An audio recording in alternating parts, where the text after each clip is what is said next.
Company ಇದೆ, ಅದೇ ರೀತಿ BPOs ಇದೆ, ಮತ್ತು ಚಿಪ್ಸ್ ಅಂದರೆ ಈ ವೇಫರ್ಸ್ ಮಾಡಿರುವಂತಹ ಬಿಸ್ನೆಸ್ಗಳು, ಹಾಗೂ ಹನಿ ಎಕ್ಸ್ಪೋರ್ಟ್, ಜೇನನ್ನು ಉತ್ಪಾದನೆ ಮಾಡಿ ಅದನ್ನು ಹೊರದೇಶಗಳಿಗೆ ಕಳಿಸುವಂತಹ ಬಿಸ್ನೆಸ್ ಇರ್ಬೋದು, ರಗ್ ಮತ್ತು ಲೇತ್ ಮಿಷಿನ್ ಬಿಸ್ನೆಸ್ ಇರ್ಬೋದು, CNC ಮಿಷಿನ್ ಇರ್ಬೋದು, ಸರ್ವೋ ಕಂಟ್ರೋಲ್ಸ್ ಇರ್ಬೋದು, ಸ್ಪೈಸಸ್, ಮತ್ತು ಹೀಗೆ ಹಲವಾರು ಬಿಸ್ನೆಸ್ಗಳು, ಬೇರೆ ಬೇರೆ ಡಿಫ್ರೆಂಟ್ ಬಿಸ್ನೆಸ್ ಮಾಡಿ ಸಕ್ಸಸ್ಫುಲ್ ಆದಂತಹ ಆಂಟ್ರಪ್ರನರ್ಸ್ ಬಗ್ಗೆ ಇಲ್ಲಿ ಬರೆದಿದ್ದಾರೆ.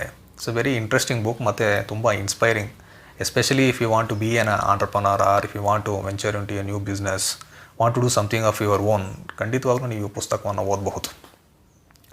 ಇದರಲ್ಲಿ ಈ ಆಂಟ್ರಪ್ರನರ್ಸ್ನ ಒಂದು ಜೀವನವನ್ನು ಅವರು ಬರಿತಾ ಹೋಗ್ತಾರೆ. ಅದರೊಂದಿಗೆ ಅವರು ಬಿಸ್ನೆಸ್ನ ಹೇಗೆ ಶುರು ಮಾಡಿದ್ರು, ಹೇಗೆ ಗ್ರೋತ್ ಆಯಿತು, ಹೇಗೆ ಕನ್ಸಾಲಿಡೇಟ್ ಮಾಡಿದ್ರು, ಮತ್ತು ಫ್ಯೂಚರಲ್ಲಿ ಅವರು ಏನು ಎಕ್ಸ್ಪೆಕ್ಟ್ ಮಾಡ್ತಾ ಇದ್ದಾರೆ, ಈ ರೀತಿಯ ಒಂದು ಚಾಪ್ಟರ್ಸ್ ಹೋಗುತ್ತೆ. ಈ 20 ಆಂಟ್ರಪ್ರನರ್ಸ್ ಬಗ್ಗೆ 20 ಚಾಪ್ಟರ್ ಇದೆ. ಪ್ರತಿ ಚಾಪ್ಟರ್ ಎಂಡ್ ಆದಾಗ ಒಂದು ಸೆಕ್ಷನಲ್ಲಿ ಅವರು ಈ ಆಂಟ್ರಪ್ರನರ್ ಸಕ್ಸಸ್ಫುಲ್ ಆದಂತಹ ಈ ಆಂಟ್ರಪ್ರನರ್ಸ್ ಏನಿದ್ದಾರೆ ಅವರು ನಮ್ಮಂತಹ ಅಪ್ಕಮಿಂಗ್ ಯಂಗ್ ಆಂಟ್ರಪ್ರನರ್ಸ್ಗೆ ಕೆಲವೊಂದು ಮೆಸೇಜಸ್ನ ಕೊಡ್ತಾ ಇದ್ದಾರೆ. ಅಂದರೆ ಅವರ ಅನುಭವಗಳಿಂದ ಇವರು ನಮಗೆ ನೀಡುವಂತಹ ಕೆಲವೊಂದು ಇನ್ಪುಟ್ಸ್ ಇದನ್ನು ಕೂಡ ಬರೆದಿದ್ದಾರೆ. ಮತ್ತು ಅಲ್ಲಲ್ಲಿ ಅವರು ಅಂದರೆ ಈ ಆಂಟ್ರಪ್ರನರ್ಸ್ ಹೇಳುವಂತಹ ಕೆಲವೊಂದು ಇಂಟ್ರೆಸ್ಟಿಂಗ್ ಫ್ಯಾಕ್ಟ್ಸನ್ನೆಲ್ಲ ಅಲ್ಲಲ್ಲಿ ಅವರು ಒಂದು ಹೈಲೈಟ್ ಮಾಡಿದ್ದಾರೆ.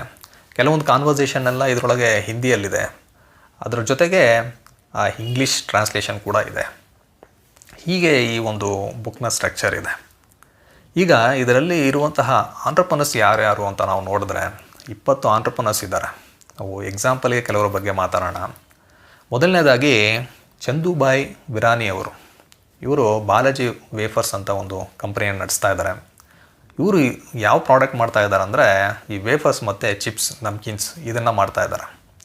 1974ರಲ್ಲಿ ಚಂದುಬಾಯಿ ವಿರಾನಿ ಹಾಗೂ ಅವರ ಬ್ರದರ್ ಇವರು ರಾಜ್ಕೋಟ್ನಲ್ಲಿರುವಂತಹ ಒಂದು ಸಿನಿಮಾ ಥಿಯೇಟರ್ ಅದರಲ್ಲಿದ್ದಂತಹ ಒಂದು ಕ್ಯಾಂಟೀನ್ನಲ್ಲಿ ಇವರು ಕೆಲಸ ಮಾಡ್ತಾಯಿದ್ರು. ಅದಕ್ಕೆ ಮುಂಚೆ ಇವರು ಸ್ಯಾಲರೈಸ್ಡ್ ಎಂಪ್ಲಾಯಿಯಾಗಿ ಕೆಲಸ ಮಾಡ್ತಾಯಿದ್ರು. ಆಮೇಲೆ ಈ ಕ್ಯಾಂಟೀನ್ ಒಂದು ಕಾಂಟ್ರಾಕ್ಟ್ ತಗೊಂಡು ಅಲ್ಲಿ ಕೆಲಸ ಮಾಡ್ತಾಯಿದ್ರು.